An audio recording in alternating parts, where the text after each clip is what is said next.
Magandang umaga mga kahuwan. Narito na ang ulat sa panahon today. Magandang umaga. Narito na ang pinakahuli sa lagay na ating panahon ngayong araw ng Tuesday, February 10, 2026.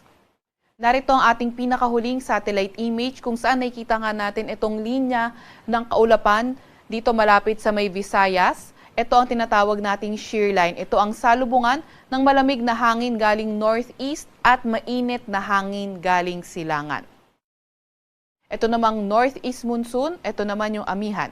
So itong shear line, inaasahan nga natin makakaapekto sa Visayas at northeast monsoon makakaapekto sa may Luzon area. Itong shear line ay magdadala ng mga pag-ulan sa malaking bahagi ng Visayas, ilang bahagi din ng Bicol region at maliit na bahagi ng Caraga area. At cloudy skies with rains yung dadalhin naman na pag-ulan ng northeast monsoon sa ilang bahagi ng Luzon. Sa kasulukuyan, wala naman tayong minomonitor na low pressure area or bagyo sa loob or malapit sa ating Philippine Area of Responsibility. Gayunpaman, patuloy nating minomonitor itong cloud cluster sa boundary ng ating Philippine Area of Responsibility. Kaya patuloy tayong mag-antabay sa mga ilalabas na update ng Pag-asa. Para naman sa lagay ng panahon ngayong araw, inaasahan nga natin itong shear line magdadala ng maulap na papawirin, mga kalat-kalat na pag-ulan at mga pulupulong thunderstorm sa Albay, Sorsogon at Masbate. Kaya yung mga inuulan ng mga nakarang araw pa, pinag-iingat sa mga banta ng pagbaha o hindi kaya pagguho ng lupa.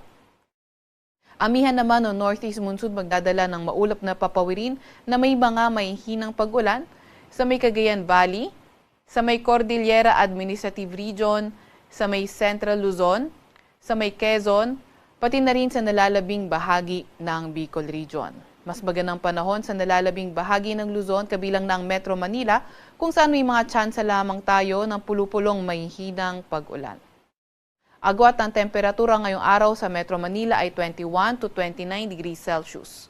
13 to 23 degrees Celsius sa may Baguio, 21 to 27 degrees Celsius sa may Tagaytay, 19 to 30 degrees Celsius sa may Lawag, 18 to 24 degrees Celsius sa may Tugigaraw at 23 to 29 degrees Celsius naman sa may Legazpi.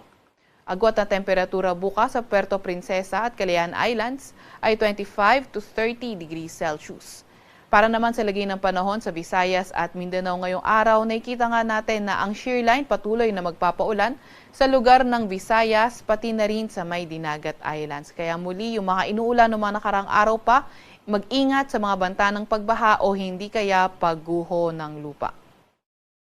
Para naman sa nalalabing bahagi ng Mindanao, mas magandang panahon, ngunit may mga tsansa pa rin tayo ng mga localized thunderstorms. Yung mga kasamahan natin sa Regional Services Division, patuloy na maglalabas ng mga thunderstorm advisory, rainfall advisory o hindi kaya heavy rainfall warning kung kinakailangan. Agwat ng temperatura ngayong araw sa Cebu ay 24 to 28 degrees Celsius. 25 to 28 degrees Celsius sa may Iloilo at 24 to 30 degrees Celsius sa may Tacloban. Agwat ng temperatura sa may Zamboanga ay 24 to 33 degrees Celsius, 24 to 29 degrees Celsius sa Cagayan de Oro at 25 to 33 degrees Celsius naman sa may Davao. Meron tayong nilalabas na weather advisory. Ito ay updated ng 5 a.m. Dito yan sa may Occidental Mindoro, sa may Cebu, sa may Leyte, sa may Biliran, sa may Samar, Eastern Samar, Northern Samar at Sorsogon. So inaasahan nga natin 50 to 100 millimeters ng mga pag-ulan sa mga nabanggit na lugar. Kapag 50 to 100 millimeters yung mga inaasahan natin pag-ulan, posible nga yung pagbaha sa mga areas na urbanized, low-lying at malapit sa river at landslide sa mga highly susceptible areas. Yan ay for today. For tomorrow naman, mas konting areas affected by shear line na aabot sa 50 to 100 millimeters na mga pag-ulan. Yan ay sa may Albay at sa may Sorsogon. 50 to 100 millimeters pa rin na mga pag-ulan.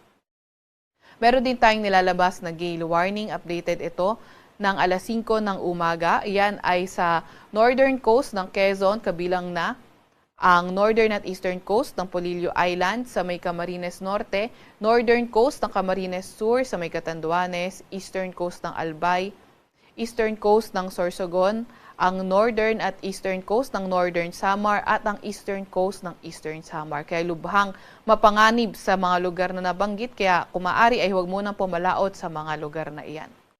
Para naman sa 4-day weather outlook, nakikita nga natin Wednesday to Friday, yung shearline posibleng magdala ng moderate to at times heavy rains sa lugar ng Visayas. Wednesday to Friday at pagdating ng Sabado, posibleng umangat nga yung axis ng shearline at ito ay magdadala ng moderate to at times heavy rains sa silangang bahagi naman ng Bicol region or silangang bahagi rin ng Southern Luzon. Kaya patuloy pa rin tayo mag-antabay sa mga ilalabas na update ng Pag-asa.